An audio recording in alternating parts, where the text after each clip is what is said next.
Welcome to the Sacred Success Summit, where you access the secrets to sacred success and become even more of the goddess you've always known you were.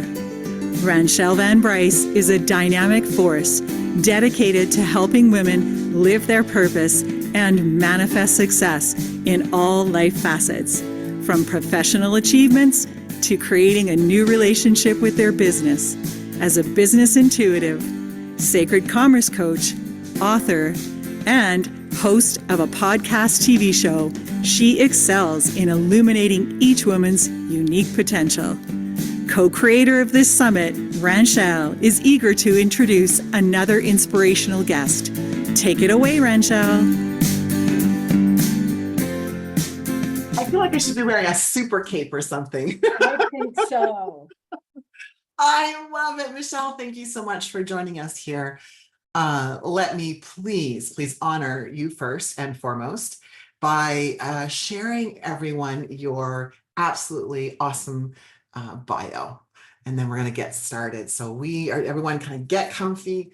We're going to be here together for an hour or just under an hour. So we're going to go slow. I'm going to slow my heart rate down. I'm going to get grounded here. All right. So Michelle is the ultimate possibilitarian. I practiced that word. So she's an award-winning mindset and empowerment coach and master practitioner of NLP. I love NLP. For those of you who don't know that, NLP stands for Neuro Linguistic Programming. Michelle uses her life experiences, including 24 years as an Army nurse who jumped out of perfectly good airplanes to help others break through self-sabotage.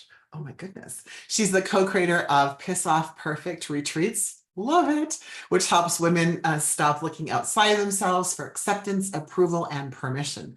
Michelle loves her husband. I love that. Golf in tropical settings. My goodness, I'll be your caddy. And white Oreo cookies. Oh, okay. We're in. I love it. So Michelle, thank you again for being here with us. So much appreciated. It's my honor. I absolutely love what you ladies are doing. Wow. You know what? We appreciate all of you, both speakers and audience. Really makes this possible. Without all of you, right? It would just be Samantha, Candace, and I hanging out, Sherry in the background. So I would love for you to share, your story. And I did not know about the Army nurse. That's really cool. So please share with the audience, how did you get from where you were to where you're leading Piss Off Perfect Retreats and so much more? Yeah, so I've been around the sun quite a few times. So I'll give you the highlights with a couple lowlights. There you go. Thank you, universe. So I am the oldest of four. I have three younger brothers. And when I was 10 years old, my mother passed away. And so we were left to the authoritative supervision of my father. And it was his way or the highway. And he was in the Army. And I was told what I needed to do, to include being a mom. I knew when I was a little girl, I wanted to be a teacher. I really wanted to be a teacher. And I was told, no, you don't. You want to be a doctor. And so I learned at a very early age that what I wanted, what I thought, and this morning already listening to the other speakers, that when my intuition or that voice inside of me said, this is what you want to do, and then my dad said, no, it's not, I learned to doubt myself at a very early age. Yeah. And so I lived my life confused, indecisive, and by golly, I'm going to fucking prove to you that I'm worthy of your love. Yeah. So I joined the Army. I actually joined ROTC because of a cute guy named Kevin. I've done a lot of things in my life for cute guys. And I started out going to pre-med, and it was hard. And then I realized if I don't get into med school, then what am I going to do? Right. Oh, I'll teach, but I didn't want to teach biology. So I became a nurse, and then I became a critical care nurse because critical care nurses are more important. And so I lived my life looking outside of me for approval, for validation that I was doing the right thing. And when I retired from the military, I became a consultant. I was a director. I was at the C-suite, and I was speaking, and I was working with people that I loved. And there was still something missing. I was making a lot of money. My relationship with my then boyfriend, AKA Big Daddy, was a weekend event. And we never really got to really connect at a deeper level. So all my relationships were superficial. Mhm.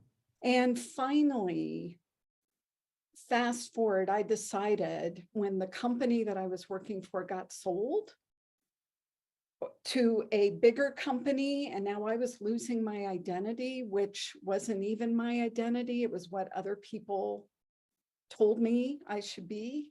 Mhm. I just said, I'm not doing this anymore. And I took some time off. And with my bestie and business partner, Jessica Jaramillo, we were in Cabo, and we were drinking Cadillac margaritas and playing golf, right? But we were at the pool, and I'm like, you know what? I want to do a retreat for women called Piss Off Perfect, because I'm tired of doing everything perfectly. And it's still not enough. And it's not what's right, isn't what's right for me. Can anybody relate to that?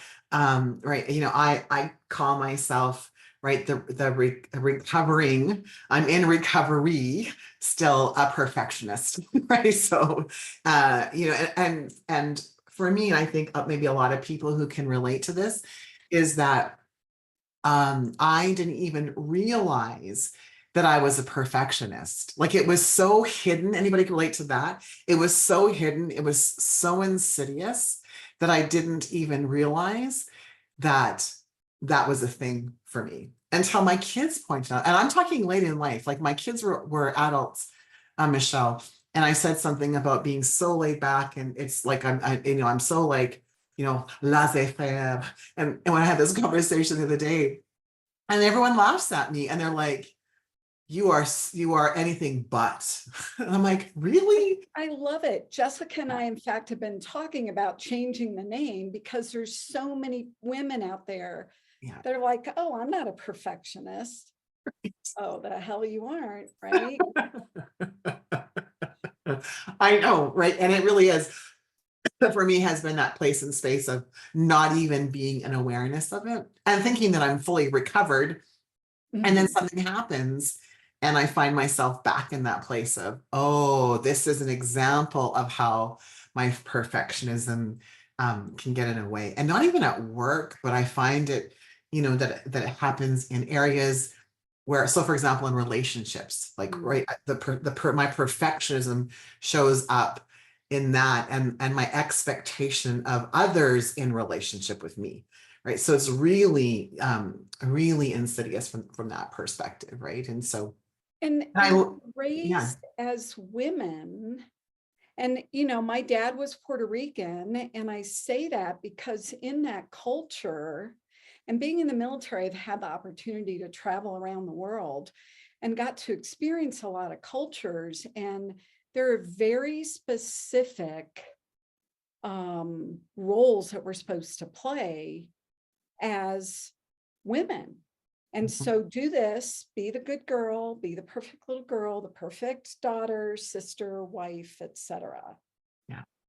Yeah. And And so not only do you have the cultural expectation, and then like being of service, like being in the army, that as well, right? And then all of the things that go along, with that. And how many of you have felt like Michelle was saying, like, not able to have a voice, like being told that this is what, no, you're not going to do that. Here's an expectation. I hear that lots of high achieving professional women, especially. I'm sure, Michelle, that you can relate to this as well. But I hear this a lot my of voice didn't matter. Yeah, And right. so I was proving, I jumped out of an airplane in the Army so I could get a badge so everybody would know what a badass I was.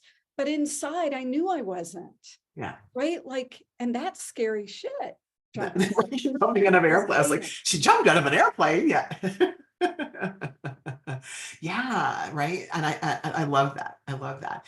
And so when we start following other people, like we do what's expected of us, right? Especially important people like our parents. And, I hear that lots of with professionals like lawyers and doctors and right. And they're like, I didn't want to do this, but my parents wanted me to. And so I did. And so that, I mean, that, when we're talking about, paradigm shifts today, and I love the your talk title, because on a personal note, I grew up thinking that there was something horribly wrong with me. And, and it was so insidious. It showed up over and over again throughout my life and late into my adult life. And so I know that you're going to share some amazing, mind-blowing things. So why don't we start with your first one? Perfect. So the first one is, people will tell you to let go of the past. And here's why that's wrong. Okay, I was wondering, like, so people will tell you to let go of the past, and you're saying here's why that's wrong. Like, Yes. mic drop. Yes. Right. And this is as a life coach, holistic coach, right? Right. Here's the deal. What happens is, on the unhealthy side, we become anchored to our past. And the opportunity, we all have baggage. I'm just going to tell you that up front. I have my own baggage. And the opportunity is that when we get the learning, that's when when we can let go of the baggage, that's when the baggage gets let go of, if you will. And the past is really important. Some people have told me, oh my God, your mother died when you were 10. Like, that must have been awful. And the truth is that it wasn't awful during the time, because I didn't know any better. I didn't know that this wasn't like, this just is. Right. And it's because of the past. It's because I had the father that I had. It's because I had the experiences that I had, that this is who has made me who I am today, or helped to develop me, that I'm somebody who has gone through some stuff, and I'm somebody who has experience overcoming it. And so now this is how I can help others to do the same. Right. And so the opportunity is, how can we be informed by our past instead of being anchored to it? And here's what's really mind-blowing, if you think about it, is that what happens is, when we look back, we tend to look back at all the shit. We tend to look back at everything that was wrong instead of what was right or what was amazing. Right. And I think I was just watching the audience. I mean, who can relate that? We'll do one, everyone in the chat, where you look back at your life and you see all of the missteps, the mistakes, the mishaps, the misunderstandings, all the M words versus all of the other pieces and parts of our successes. Right. Yeah. Been there. Right. Yeah. We've got lots of people, putting one in the chat. So what you're saying is, we don't anchor into the past, but we make informed decisions. Is that what you're saying? We make informed decisions knowing that our past has and will always influence us, or has influenced us, and then something can shift. Like, tell me a little bit more about that. All of the above. So our past, I believe our past will influence us. I think that's just part of the human experience that we undergo. But how the past influences us is up to us. It's up to what we focus on, what we make it about.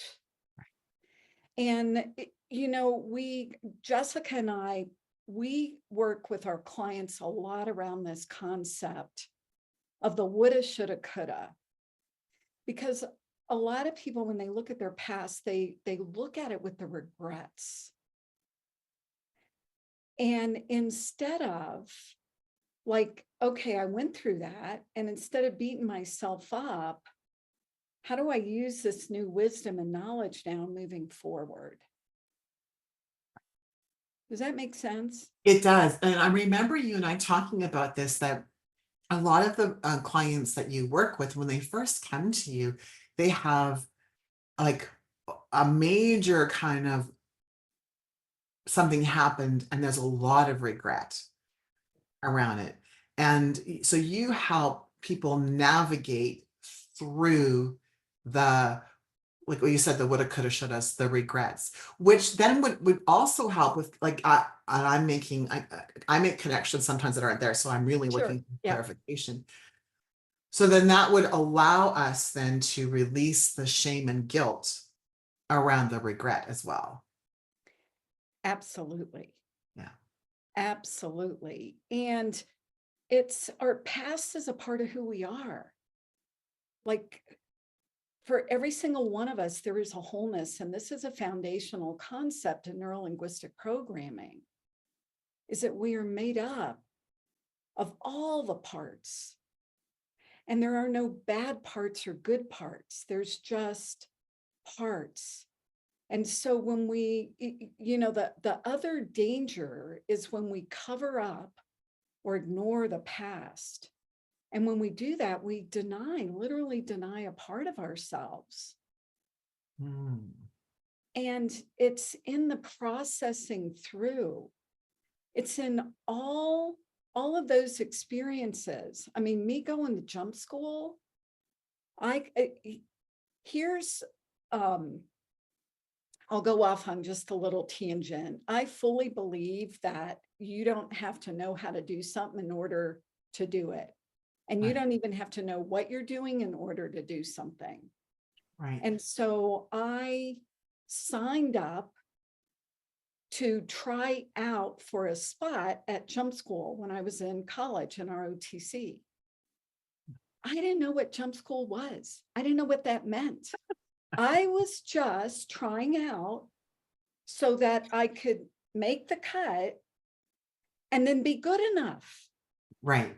for somebody's approval.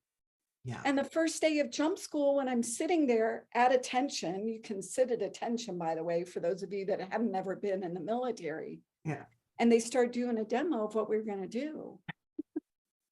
And the airplane flew over, military airplane, C-130. And these soldiers started parachuting out. I looked at the woman next to me and I'm like, is that what we're doing? Oh. And she's like, you dumb shit. Oh. I was in. Yeah. I was in. And there was no way in hell I was going to go home without my wings. Yeah. Yeah. And out of that, which was never part of my plan, Right. that was probably one of the biggest pivotal confidence boosters of my life, because it was like I jumped out of an airplane. I didn't know how. I did it. Yeah. And if I could do that, perhaps it's possible for me to do this next thing. Yeah. And so really what you're also sharing with us is that, you shared this story about you did this for approval, seeking approval of an outside resource. And now you can look at this and stand on the story, not in the story of approval, but on the story of this was a huge confidence booster, right? And that led to something else grander, greater in that sense. I love that. I love that. Yeah. And we all decide, this is going back to your question about shame and guilt and whatever. We decide the story Yeah. that we give to the events. Mm. The past is simply a series of events and decisions. Right. And we can beat ourselves up and be right about how that was stupid, we should have done something different, whatever. And, or we can take that and create a story that's empowering, if you will. And we can do that with every event, can't we? We do that With every event. And We we can make up a turn it story. around. We Yeah. decide what story we decide what we're gonna make that mean. Yeah. Yeah. I love that. I know I've heard, and I say, a lot is that, well, we give meaning to things, and which is what you're saying. And I also love what you're saying, is so we can give it another meaning, Yes, one that's more empowering. yes, Yeah. Yeah. yes. And it's, and I love this because I've been listening to all the talks this morning. It's that visioning. Yeah. And we separate the past from the present and the future. However, given that we're here at a summit about sacred success, the truth is, if you're willing to open up to that, and I know many people on this call already believe this, there is no separation in time and space. So Right. our past is here with our present and our future self. Yeah. And we choose which one we're going to tap into. Yeah. I could feel the matrix when you said that, like when it was like, I love that. And so as we move into your second point, then your second paradigm shift, I just want to encapsulate. So because there's no separation between past, present, and future, we can give an empowering meaning to a past story, which then for me would influence a present story and a future story, because there's no separation with time. Yes. Time has collapsed then, is that correct? It is. It's collapsed and expanded all at the same time. Love that, right? And the story is simply the story. Yeah. That's Beautiful. all. Right. And Excuse me. the last thing I'll say about this, we're known for telling people, you think you're special? You think you have all that shit? You're not that special. We all have our stuff. Right? Right? It's the same flavor, just a different story. So it's time to tell a new story about our greatness, about our brilliance, the truth of who we really are. I love that. And I'm sure that kind of slides into your next paradigm shift that you're going to share with us. So good. In fact, these two overlap. So the second one is that you may tell yourself a lot or a little that there's something wrong with you. And you're probably right. Okay, wait a minute, because I was expecting you to say, and here's why that's wrong, but you're saying, okay, so I think that there's something wrong with me. And that's funny that I shared that with you. Like, I grew up thinking there's something wrong with me, and you're like, and you're right. Okay, I'm intrigued. Tell me more. Yeah. And some of us have been told there's something wrong with us too, right? By people who were supposed to love us or, meant well, whatever. And so what's wrong with us is that we're focusing on the wrong thing. And we're focused on what's missing and the gap instead of everything that's delicious. Right? So we focus on our failures instead of our successes. And here's the irony, right? And bringing in the NLP. So our neuro pathways, the patterns, I'll liken it to every single one on this call, I'm pretty sure has learned how to drive. Right. And the first time we learned how to drive, and I learned how to drive a stick shift. And so I'm sitting there, I'm already sweating. Oh, by the way, I was 19 years old when I learned how to drive. Yeah. Because when my dad retired from the military, we moved to Spain. And in Spain, you couldn't get a driver's license until you were 19. So I was in college, and my college roommate committed to teaching me how to drive. So we're in the parking lot, and there's a little bit of sweat. Don't turn on the radio. I'm, adjusting everything, putting on the seatbelt, if there were seatbelts in the cars back then. And now Right. there's 3 pedals and I have 2 legs.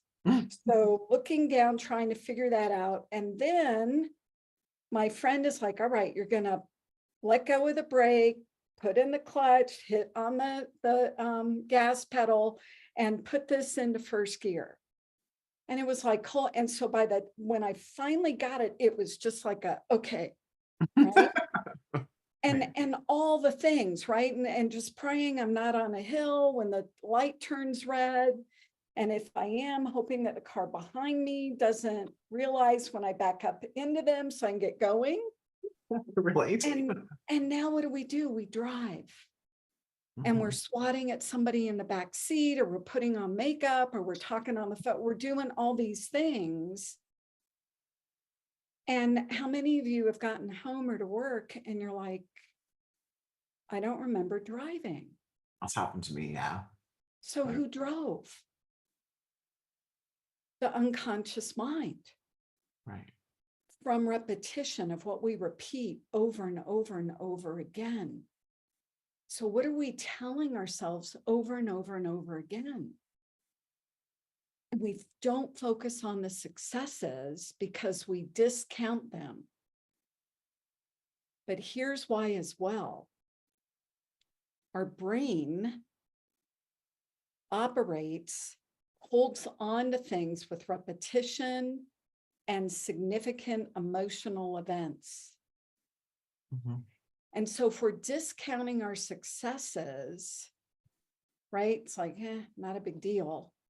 But we escalate our failures emotionally, the brain is going to more easily remember that. And then the thoughts that fire together, wire together. And so we create this neurology of patterns. So now we're avoiding maybe the failures instead of moving towards what it is that we would absolutely love.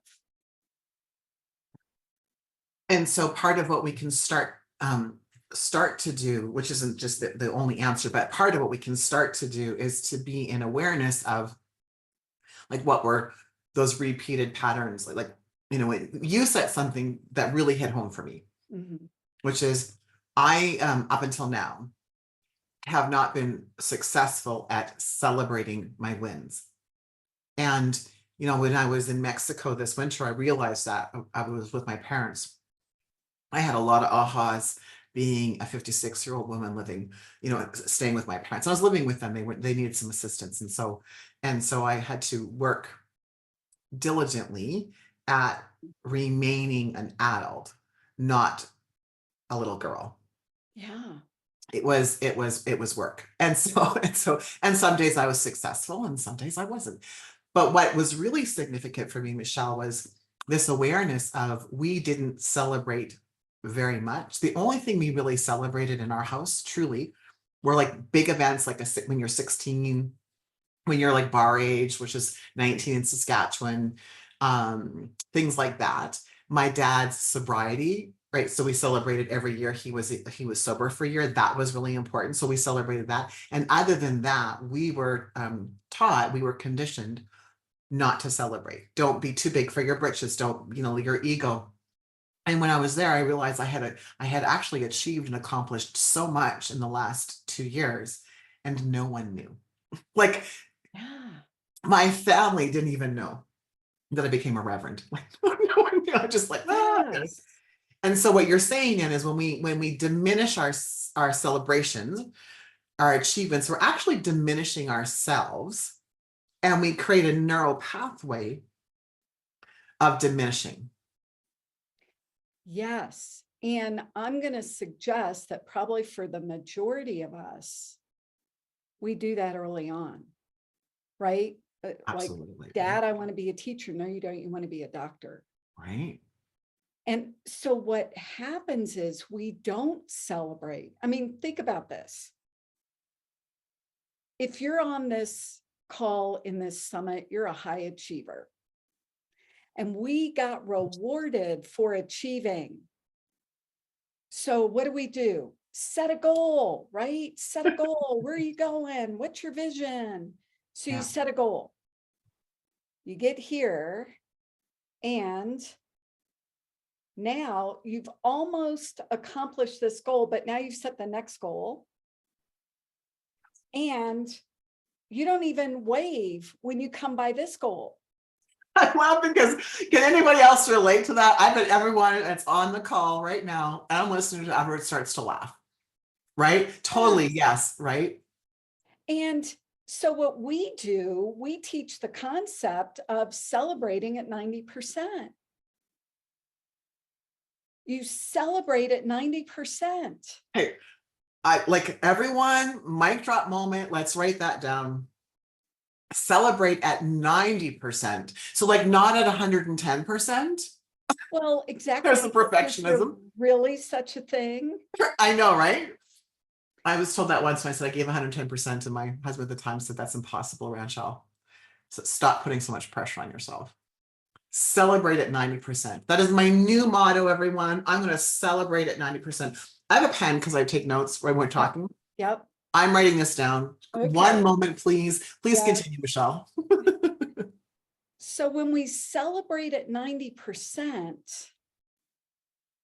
I'm going to say two things about celebration. First, if you really, truly, let's everybody just tap into your inner child, your little child.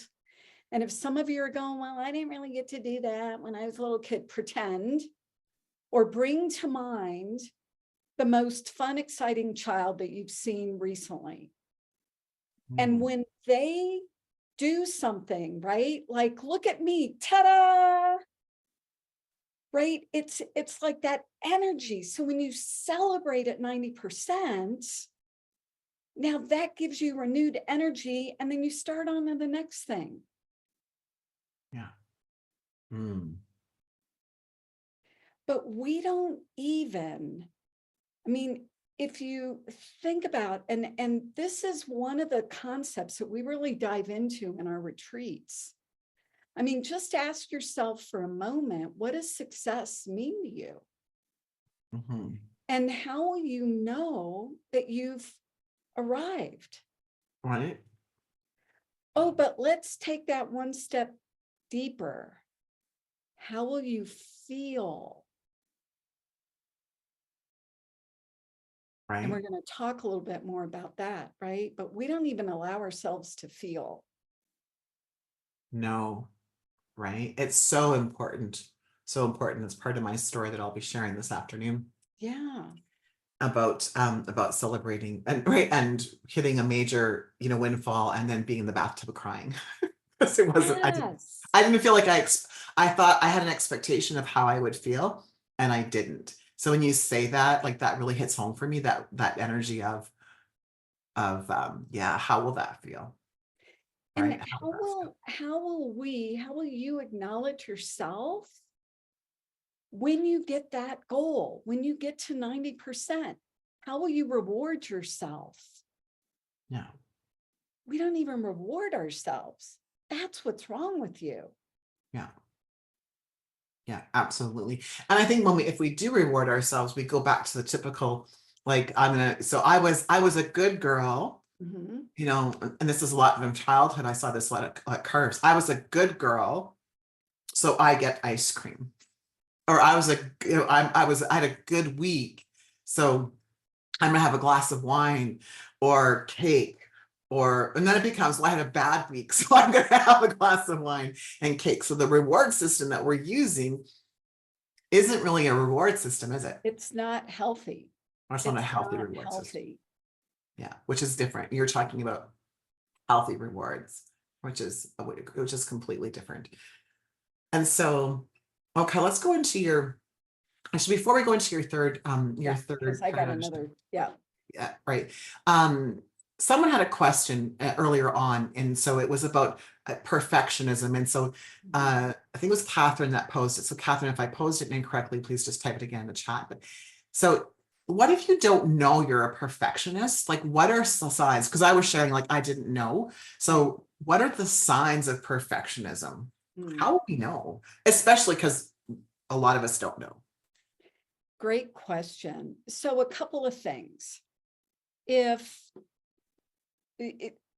one, if you're focused on fitting in versus being unique, right? If you're No, mic drop. Sorry. I was like, what? I didn't know that. So I'm like, oh. We focus on fitting in. That's how we get recognition, right? It's the approval. You get to fit into this group, you get invited because you fit in. Right. Wow. That's a anybody else kind of like reeling from that? Yeah, Bethany, I didn't see that coming. I didn't see that coming either, but as you can tell, I'm kind of expressive in my face. And I'm like, what? I was not expecting that Well, at all. So thank you. You know, I found myself. Anybody else have FOMO in here? The fear of missing out when you're looking at other people's Facebook posts or whatever. Yeah.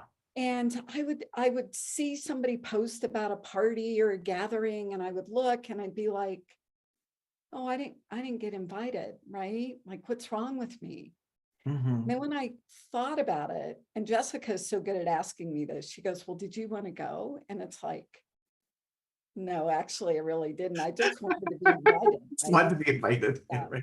But if we're more worried about how we look, here's how you know if you're a perfectionist as well, is if you're worried about what you're going to say, how you're looking, etc., instead of being you. Just being you, showing up the way you are, with makeup, without makeup. You're a perfectionist. You know, this kind of reminds me of the redneck. You know you're a redneck if. Right. Yeah, that was one thing. You're a perfectionist if. Yeah. Yeah, you're a perfectionist if, right? And some of you fill in the blank, whatever comes to you, write that down because that's your thing.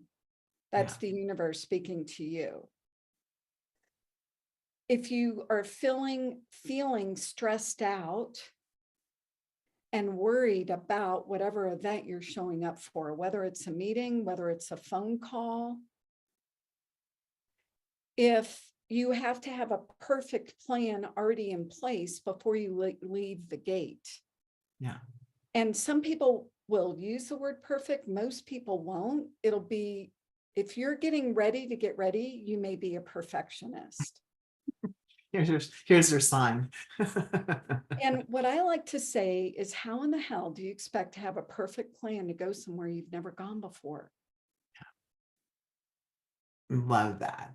I love that. I think you and I could talk for hours. And so let's go and move to your third paradigm shift, because I know you have gifts for us, and you also have an opportunity to share how people can work with you. And so let's go to your third paradigm shift.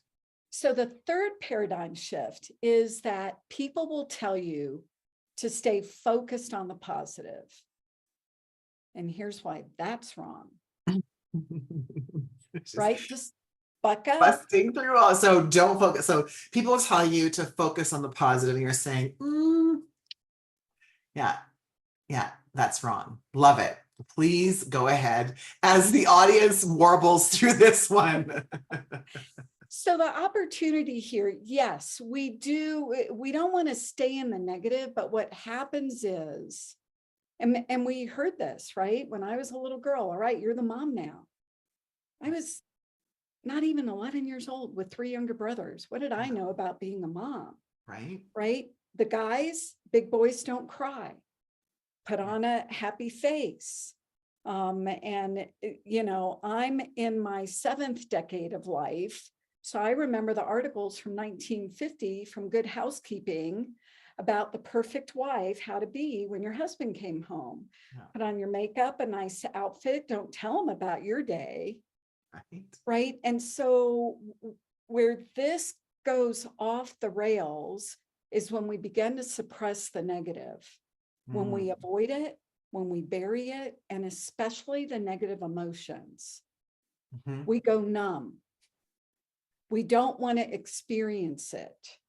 Right. Absolutely. So then we don't. We put the wall up, we suppress it. And there's a couple of things that this will do. First of all, then you'll never address the negative. And then you don't learn how to navigate through that. And the truth is that life is not all white Oreo cookies, unicorns, and cotton candy. Right. There is the messy middle. There are times in life where it just fucking sucks. Yeah. And so feel it. Feel it, let it out, scream, cry, whatever. Because when we don't do that, we go into, and we just finished a webinar, Jessica and I, on toxic positivity, right? There's a balance. And when we show up all of the time thinking that we have to have a smile on our face, it keeps us from experiencing emotional authenticity. Mhm.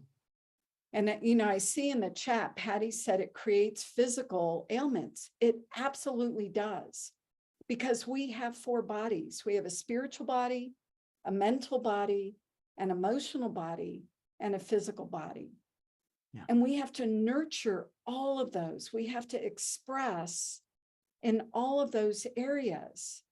And Deepak Chopra says it this way, that our bodies are always eavesdropping on our minds. And so when we suppress it in these 3 bodies, it's going to manifest in the physical body. Yeah. Absolutely. And, I think the biggest challenge that coaches have, whether you're a mindset coach or an empowerment coach or a life coach, is that you have this awareness of the importance of language. And so as you're trying to process a lower density vibration, frustration, fears, challenges, you start to talk yourself out of it because you think that you shouldn't say those things or behave that way or have these feelings.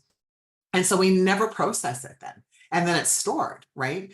Yeah. Because we don't allow ourselves to behave like the rest of the world that doesn't have the information, the wisdom, the knowledge, right? And so what I hear, you, I guess, affirming and reaffirming for me, Michelle, is how important it is for all of us, but how important it is that we allow ourselves the opportunity to have a shit day.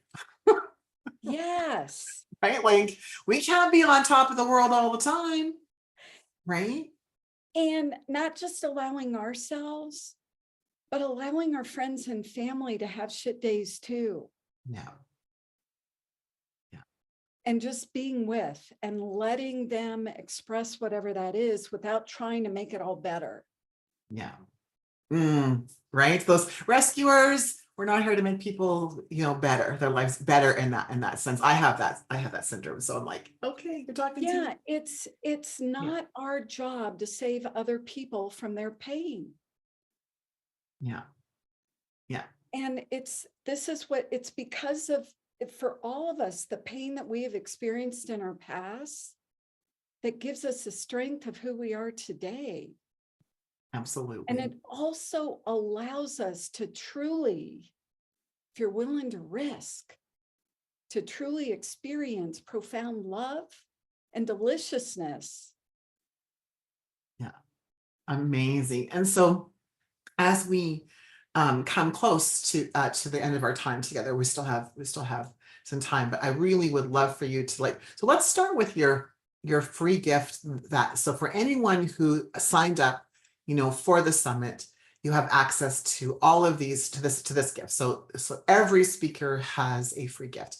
So let's talk about that first. Your free gift is a meditation, I believe. Yes. Yeah. I'm so excited. So this is a meditation, and the title of this meditation is I Am Enough. Yeah.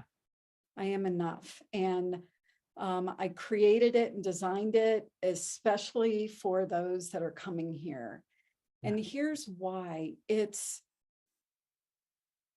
this guided meditation. So one of the things that we want to do to create new patterns, to integrate new beliefs in our neurology, is to meditation is a great way to do it. And so this is a guided meditation. So many of us, either we're not told by the outside world, and more importantly, not told by ourselves how amazing that we are. Mm-hmm. So this is, I believe it's about 12 and a half minutes of you enjoying the deliciousness of you. Excellent. So everyone, the link for that is up right now. And so I would highly recommend that you don't wait to remember to grab it later through your portal. Mhm. Click on the link right now. I'm going to do that. So one moment, please. Well, I do that. Then I lose you. Then I come back. So I did that. I've got mine saved right on a tab.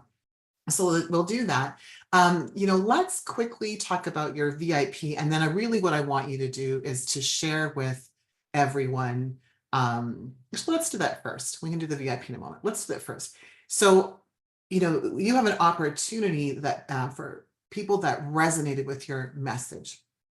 For us to move to a space and place where we can stop thinking, right, that there's something wrong with us and move and be more empowered. And so what does that look like if someone wants to, to be able to chat with you? And what does that look like? Because I know that, you have an amazing opportunity here for everyone. Yeah, so the name of Jessica and my company is called the Presario Group, which means to play at a high level without the struggle. And it's about leaning into who you are. Yeah. And so for us, we offer a breakthrough strategy session where we will work one-on-one with you to get crystal clear about what it is you really want. So many times we work with people who are like, I know what I don't want, but I don't know what I want. I've been living in this place for so long. Yeah. And in that 45-minute strategy session, we'll get you crystal clear about what's holding you back. And then we will design a customized program for you. We have several different programs. And so depending on where you are, what it is that you're working on, what it is that you want, we'll customize that program that is perfect for you so you can design the life that you want without blowing up the life and the relationships that you have right now. Mm-hmm. I love that. And I'm just going to grab your link. So hold on, I had it one place and it disappeared. And so when people go to this link that I'm not sure if that worked or not, everyone. No, that did not. Hang on, because I grabbed it through Facebook. Michelle, do you have access to that link? I'm sure I do. Hold, yeah, please. if you do, great. If not, I'll just open it in another. As well. Actually, hang on. I think I can do it this way. Perfect. Did you get it? I did. So everyone, it's a really, really long link because it's from my Facebook. It works. I just tested it. So yay. It works. And so they're going to go here and they're going to do a session because it's your calendar. So it's a link to a calendar so that Michelle can customize a plan for you, right? Have a conversation with you and customize. Yes. And which link should they, so the Presario Group, I love this. And so where should they go? Click on the link for a breakthrough strategy session, and you can schedule one with me or you can schedule one with Jessica. Okay, perfect. I love that. So important. And so now what would happen, we have a few minutes here. So when people work with you, like what are some of the reasons why, so let's give one or two reasons why someone comes to see you. And then one or two, like what happens afterwards? Like what's the transformation that people can have with you?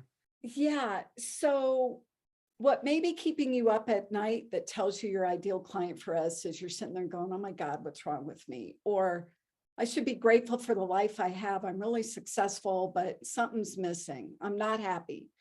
I keep choosing men that suck. I hate my job. I hate my life, whatever that is, right? So let me tell you real quick about Debbie. Debbie was our CPA, and we had looked far and wide to find this woman who was of excellence, and she had her own business. She was amazing. She was successful, and she was also stressed out. She had health issues, and she couldn't figure out what was going on with her. She ended up in the hospital. They didn't know what was going on. Had trouble breathing. Oh, by the way, breathing has to do with the breath or experiencing the joy of life. So she came to our Piss Off Perfect retreat, 1 4-day weekend.